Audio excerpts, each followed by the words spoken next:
नमस्कार दोस्तों, आज हम इस वीडियो में लाइब्रेरी साइंस के पेपर BLIS 07 के वेरी शॉर्ट्स टाइप क्वेश्चंस को करेंगे जो बहुत ही इम्पोर्टेंट है।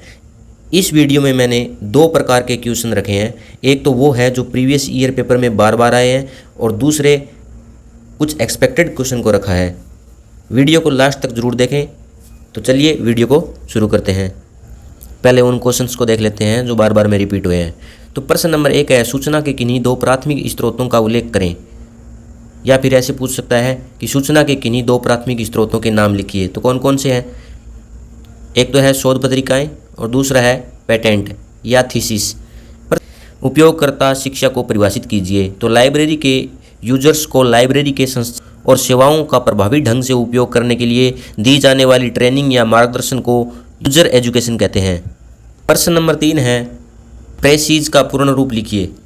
तो कॉन्टेक्स्ट इंडेक्स सिस्टम। प्रश्न नंबर 4 क्या है, रेफरल सेवाएं क्या है? तो वह सेवा है जिसमें यूजर को सीधे जानकारी देने के बजाय उसे उस स्रोत, एजेंसी या एक्सपर्ट की ओर डायरेक्ट किया जाता है जहां से उसे सही जानकारी मिल सकती है। प्रश्न नंबर 5 क्या है, रेप्रोग्राफी का अर्थ बताइए। तो रेप्रोग्राफी का अर्थ है दस्तावेजों की कॉपी तैयार करना।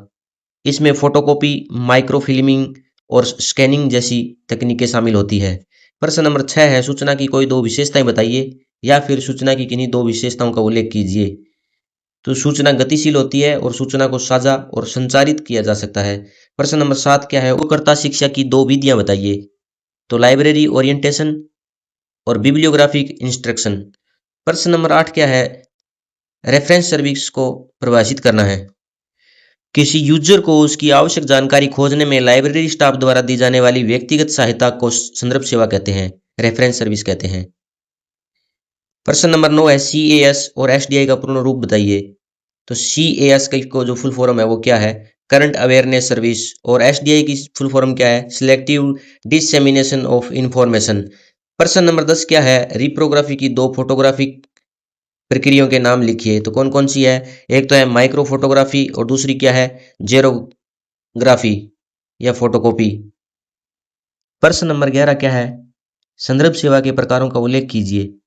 तो कौन कौन से हैं? नंबर 1 है रेडी रेफरेंस सर्विस और नंबर 2 क्या है, लॉन्ग रेंज रेफरेंस सर्विस। अब इसके बाद कुछ एक्सपेक्टेड क्वेश्चन है वो देख लेते हैं। तो प्रश्न नंबर 12 क्या है, किसने उपयोगकर्ता शिक्षा को पाठकों को पुस्तकालय के सर्वोत्तम उपयोग हेतु दिए गए सूचना निर्देश के रूप में परिभाषित किया है? तो डॉक्टर SR रंगनाथन ने। प्रश्न नंबर 13 है, एब्स्ट्रैक्टिंग जर्नल्स के किस प्रकार के इंफॉर्मेशन सोर्स है? तो एब्स्ट्रैक्टिंग जर्नल्स है वो द्वितीयक सूचना स्रोत है, यानी सेकेंडरी इंफॉर्मेशन सोर्सेज है।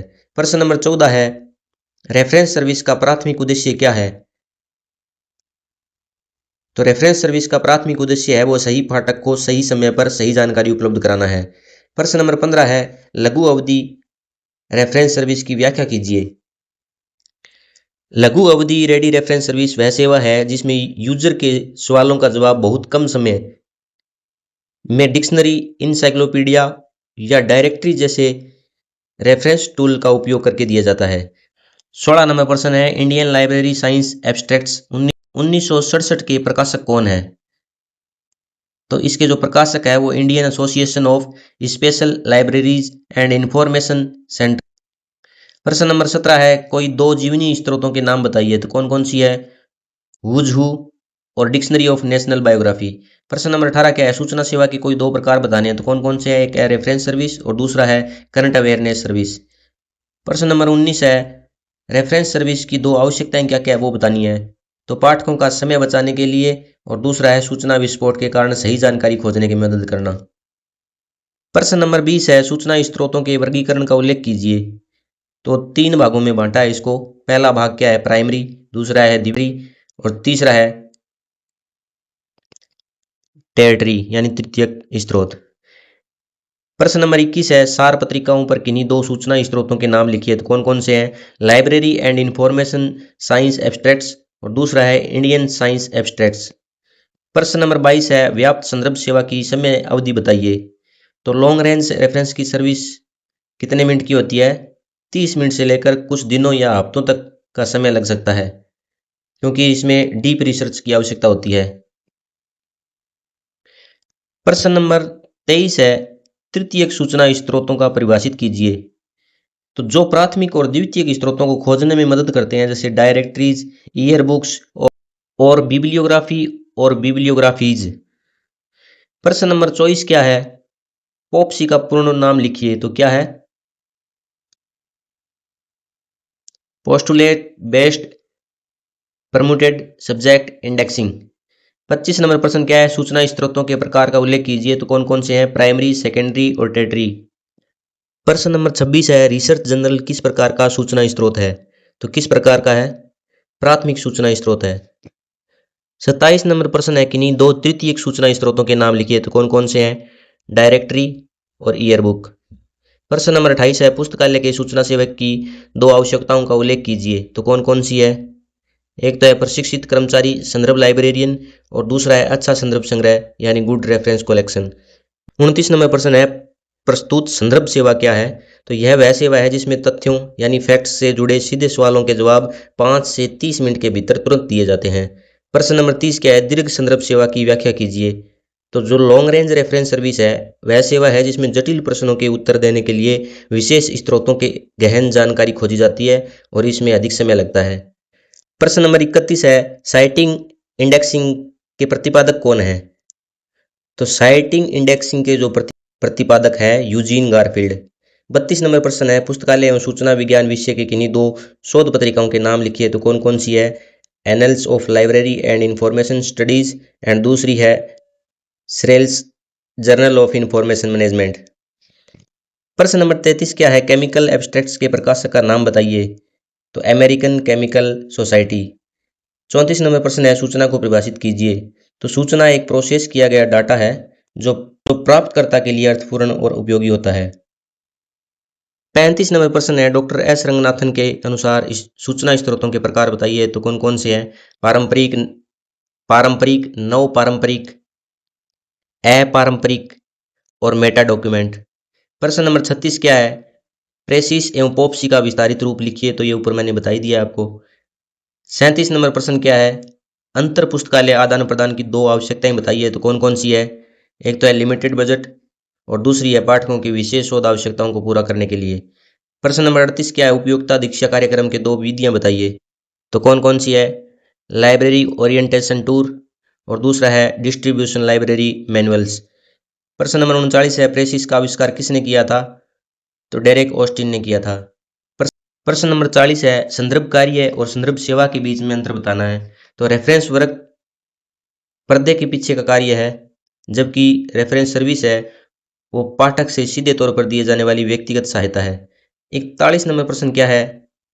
सूचना के महत्व की चर्चा कीजिए। तो इन्फॉर्मेशन एंड रिसर्च शिक्षा, सही निर्णय लेने और समाज के विकास के लिए अत्यंत महत्वपूर्ण है। 42 नंबर प्रश्न क्या है? इंडियन साइंस एब्स्ट्रैक्ट्स के प्रकाशक का नाम एवं आवृत्ति बताइए। तो प्रकाशक का नाम क्या है? NISCPR है और इसकी फ्रीक्वेंसी है वो है हर 15 दिन में। 43 नंबर प्रश्न क्या है? वर्चुअल संदर्भ सेवा का अर्थ बताइए। तो क्या है? वह सेवा है जिसमें पाठक और लाइब्रेरियन आमने सामने नहीं होते बल्कि इंटरनेट के माध्यम से जानकारी प्रदान करते हैं। प्रश्न नंबर 44 क्या है? डॉक्टर रंगनाथन के अनुसार प्रस्तुत संदर्भ सेवा प्रदान करने की विधि के 3 भाग बताने कौन कौन से हैं? तो कौन कौन से हैं डॉक्टर रंगनाथन के अनुसार? प्रिपरेशन, सर्विस और एसिमिलेशन। 45 नंबर प्रश्न क्या है? दो द्वितीयक सूचना स्रोतों के नाम लिखिए। तो सेकेंडरी सोर्सेज इंफॉर्मेशन के नाम बताने हैं। तो नंबर 1 है इंडेक्सिंग जर्नल्स और नंबर 2 है टेक्स्ट बुक्स या फिर इंसाइक्लोपीडिया। 46 नंबर प्रश्न है, जन पुस्तकालय की परिभाषा लिखिए। लाइब्रेरी वह पुस्तकालय है जो आम जनता के लिए खुला होता है और जिसका संचालन है वो सार्वजनिक करों या सरकारी फंड से किया जाता है। प्रश्न नंबर 47 क्या है? सूचना अधिकारी के दो गुण लिखिए। तो कौन कौन से है? विषय का गहरा ज्ञान होता है और बेहतरीन संचार कौशल होता है। प्रश्न नंबर 48 क्या है? टेलीग्राफिक सार क्या है? तो टेलीग्राफिक सार एक बहुत ही संक्षिप्त सार होता है जिसे मुख्य रूप से कीवर्ड्स के रूप में लिखा जाता है ताकि मशीन द्वारा आसानी से सर्च किया जा सके। इसे किसने खोजा था? तो JW पेरी ने इसका आविष्कार किया था। ये मैंने आपको 48 प्रश्न करवाए हैं। आपके पेपर में इन्हीं में से ही क्वेश्चंस आने की पूरी संभावना है। तो यदि आपको वीडियो अच्छी लगी है तो आप वीडियो को लाइक शेयर सब्सक्राइब ज़रूर करें और वीडियो को अंत तक देखने के लिए बहुत बहुत धन्यवाद।